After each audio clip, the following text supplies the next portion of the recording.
स्वागत है आपका आज के एपिसोड में। चलिए शुरुआत करते हैं पिछले अभ्यास प्रश्न से। हैजा के संबंध में निम्नलिखित कथनों पर विचार कीजिए। 1. हैजा एक जलजनित रोग है जो विब्रियो कॉलरे स्ट्रेन O1 और O139 के कारण होता है। 2. यह आंत में संक्रमण के कारण होने वाली एक तीव्र दस्त संबंधी बीमारी है। 3. विश्व स्वास्थ्य संगठन की सिफारिश के अनुसार हैजा का आमतौर पर प्राथमिक उपचार एंटीबायोटिक दवाओं से किया जाता है। उपर्युक्त में से कितने कथन सही है या सही हैं? ए केवल 1, बी केवल 2, सी सभी 3, डी कोई भी नहीं। इस प्रश्न का सही उत्तर है विकल्प बी केवल 2। चलिए देखते हैं इसके विश्लेषण को। हैजा एक जलजनित रोग है जो मुख्य रूप से बैक्टीरिया जीवाणु विब्रियो कॉलरे स्ट्रेन O1 और O139 के कारण होता है, अतः कथन 1 सही है। यह आंत के संक्रमण के कारण होने वाली एक तीव्र दस्त संबंधी बीमारी है, अतः कथन 2 सही है। गंभीर हैजा के मामलों के इलाज के लिए एंटीबायोटिक दवाओं का उपयोग किया जा सकता है। WHO के अनुसार उपचार में सबसे पहले ओरल रिहाइड्रेशन सॉल्ट यानी ORS का इस्तेमाल करना चाहिए, अतः कथन 3 सही नहीं है। आगे बढ़ने से पहले आपको बता दें, दृष्टि IAS मुखर्जी नगर की सभी क्लासेस अब आ गई हैं नोएडा में। हिंदी माध्यम में IAS फाउंडेशन कोर्स का बैच 16 जनवरी सुबह 11:30 बजे से और अंग्रेजी माध्यम में 9 जनवरी शाम 6 बजे से शुरू हो रहा है। हमारा पता है C171/2 block A sector 15 Noida sector 15 metro station के पास। लोकेशन के लिए आप डिस्क्रिप्शन में दिए गए लिंक पर क्लिक करें। अधिक जानकारी के लिए 8750187501 नंबर पर कॉल करें। अगर आप हमारे काउंसलर से कॉल बैक चाहते हैं तो डिस्क्रिप्शन में दिए गए फॉर्म को भरें। आगे बढ़ते हैं और शुरुआत करते हैं आज के एपिसोड की पहले प्रश्न से। केंद्रीय प्रदूषण नियंत्रण बोर्ड यानी CPCB का गठन किस वर्ष किया गया था?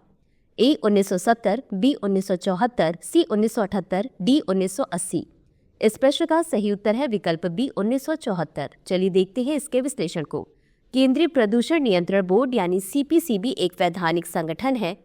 इसका गठन जल प्रदूषण निवारण एवं नियंत्रण अधिनियम 1974 के तहत किया गया था। CPCB को वायु प्रदूषण निवारण एवं नियंत्रण अधिनियम 1981 के अंतर्गत शक्तियां एवं कार्य भी निर्दिष्ट किए गए, अतः विकल्प बी सही है।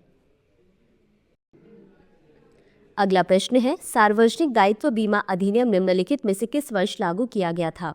A 1991, B 1994, C 1998, D 2002। इस प्रश्न का सही उत्तर है विकल्प A वर्ष 1991। चलिए देखते हैं इसके विश्लेषण को। सार्वजनिक दायित्व बीमा अधिनियम 1991 में अधिनियमित किया गया था। यह किसी भी खतरनाक पदार्थ को संभालते समय होने वाली दुर्घटना से प्रभावित व्यक्तियों को तत्काल राहत प्रदान करने के लिए सार्वजनिक देयता बीमा प्रदान करता है, अतः विकल्प ए सही है। अगला प्रश्न है, हाल ही में किस राज्य सरकार ने वर्ष 2023 में बनाए गए 9 जिलों और 3 डिवीजनों को निरस्त कर दिया? ए उत्तर प्रदेश, बी महाराष्ट्र, सी उत्तराखंड, डी राजस्थान। इस प्रश्न का सही उत्तर है विकल्प डी राजस्थान। चलिए देखते हैं इसके विश्लेषण को। राजस्थान सरकार ने वर्ष 2023 में बनाए गए 9 जिलों और 3 संभागों को निरस्त कर दिया। राजस्थान में अब 41 जिले और 7 संभाग होंगे। वहीं पाली, सीकर और बांसवाड़ा संभागों को निरस्त कर दिया गया है। प्रशासनिक आवश्यकता के कारण 8 जिलों को बरकरार रखा गया है, अतः विकल्प डी सही है। अगला प्रश्न है, अर्ध कुंभ मेला निम्नलिखित में से किस स्थान पर आयोजित किया जाता है? ए उज्जैन, बी हरिद्वार, सी नासिक, डी लखनऊ। इस प्रश्न का सही उत्तर है विकल्प बी हरिद्वार। चलिए देखते हैं इसके विश्लेषण को। हरिद्वार और प्रयागराज में अर्ध कुंभ मेला हर 6 वर्ष में आयोजित किया जाता है। कुंभ मेला पृथ्वी पर तीर्थयात्रियों का सबसे बड़ा शांतिपूर्ण समागम है और इसके दौरान प्रतिभागी पवित्र नदी में स्नान करते हैं, अतः विकल्प बी सही है।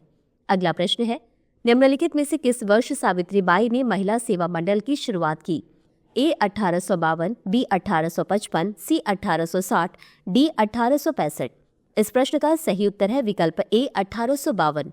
चलिए देखते हैं इसके विश्लेषण को। 1852 में सावित्रीबाई ने महिलाओं के अधिकारों के बारे में जागरूकता बढ़ाने के लिए महिला सेवा मंडल की शुरुआत की।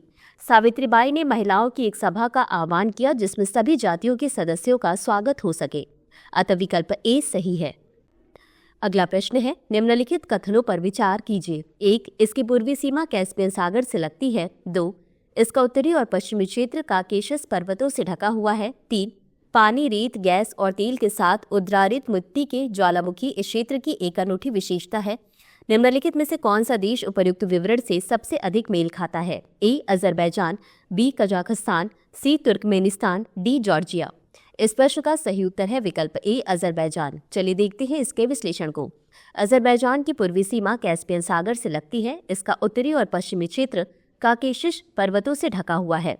पानी, रेत, गैस और तेल के साथ उद्वारित मिट्टी के ज्वालामुखी क्षेत्र की एक अनूठी विशेषता है, अतः विकल्प ए सही है।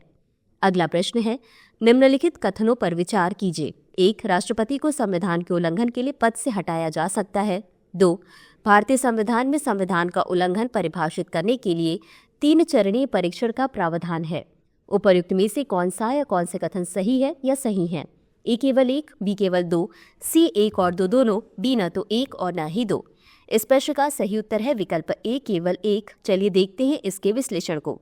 भारत में राष्ट्रपति को केवल संविधान के उल्लंघन के लिए ही पद से हटाया जा सकता है, अतः कथन 1 सही है। भारतीय संविधान में संविधान का उल्लंघन वाक्यांश का अर्थ परिभाषित नहीं किया गया है, अतः कथन 2 सही नहीं है। अगला प्रश्न है, रुपए के अवमूल्यन के संबंध में निम्नलिखित कथनों पर विचार कीजिए। 1. कमजोर रुपया भारत के निर्यात को बढ़ावा दे सकता है। 2. कमजोर मुद्रा से आयातित खाद्य तेल की कीमतें बढ़ सकती हैं और खाद्य मुद्रास्फीति बढ़ सकती है। उपर्युक्त कथनों में से कौन सा या कौन से सही है या सही है? ए केवल 1, बी केवल 2, सी 1 और 2 दोनों, डी न तो 1 और न ही 2।